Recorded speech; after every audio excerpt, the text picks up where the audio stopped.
Welcome back, everybody. Yesterday, when we stopped working, we had successfully gone ahead and placed all the fiber optics in all 10 locations on the ship, as well as set up the LED in order to provide light. As well, we included the recharge ports here, positive and negative, in order to recharge the battery once the system's all set up. Today we're going to take a moment to step back from the ship itself and talk a little bit of theory about the ship.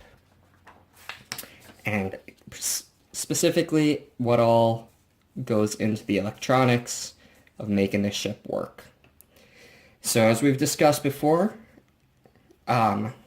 we have our battery, our two headlamps, and what will end up being two engine LEDs and that fiber optic LED we just installed here earlier today, or last series.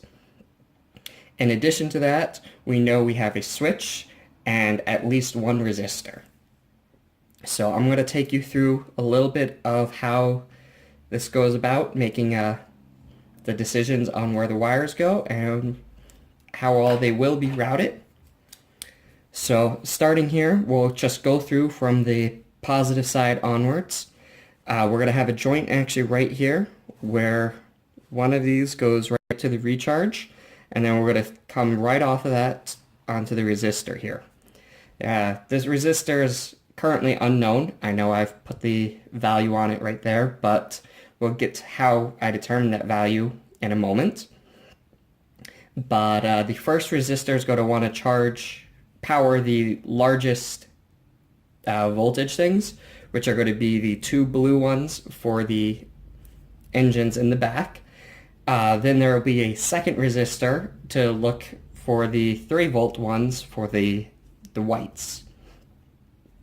So again, we'll connect to the first resistor, and that will wrap around, and we'll go to one blue LED, the second blue LED, and then off to the other resistor.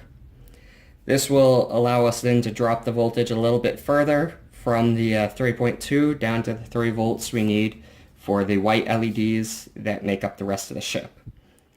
So we will have a wire then go into that one, all the way looping back around to that one, and going as well to this one. So that should be it for the positive wires, so to speak. From there, we'll need to get to the negative wires. They will be coming out of these ships here, or these lights, sorry. And they will all come together here. All 5 of them now.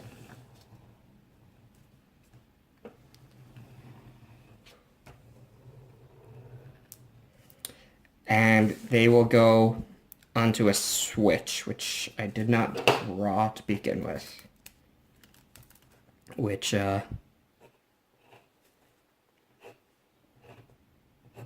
is drawn kind of like that to represent that it is normally open. They will all feed into that switch, and the switch will then go back to the battery. And then likewise, there will be from the battery to the recharge point. So that would be, so to speak, this line. And that will provide a negative circuit there. So that is the schematic here of what I want the ship to look like. I find if you're in doubt of where you're going to place everything, doing a schematic like this kind of helps figure out where you're going to have wires and how long they need to be and whatnot. Keep in mind that we also have fiber optics all going through here as well, going to this LED. So they will be represented by these pencil marks.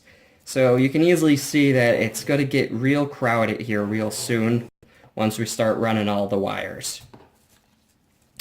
But as I said, I will take you through how to figure out what resistor you need, and got all of that worked out here on the back half. So up here on the top, we actually have the same schematic that I just drew on the other side, but in electrical schematic terms. You have the 3.7 volt battery here going to a positive recharge and going through the first resistor. From the first resistor, you have the two engine lights that are at 3.2 volts. And then you also have this third path to the second resistor, which powers the headlight, the two headlights, and the fiber optics. All five of those come together to go to the switch, which is normally opened, which circles back then to the negative side of the battery. And you also then have this joint jut out for the recharge. So this is the same exact thing that is on this side, but in much simpler electrical schematics for you to figure out what's going on. So each LED here, no matter what the size, draws 20 microamps of current, and we have a total of 5. So the circuit itself, the full circuit will be powering or going through at 100 milliamps or 0.1 amps. This is an important number to calculate because that helps us figure out what resistances we need. So the golden rule here in electricity is voltage equals current times resistance. That is always true. It's like the first law or something like that. I don't know. But anyways, right now we want to figure out what size the first resistor needs to be. So this is our unknown. And we know that this is now 0.1 amps because we have 5 LEDs powering it. And we can calculate what the voltage drop is because we know our starting value and our required value. So we can figure out that it's 0.5 volts that we want to dissipate over the resistor at 0.1 amps ends up giving us 5 ohms of a resistance value. So unfortunately, the resistor, there isn't one that is just 5 ohms. You always want to size up. The next closest size is 5.6 ohms, which if you look up online, you can find is coded as green, blue, gold.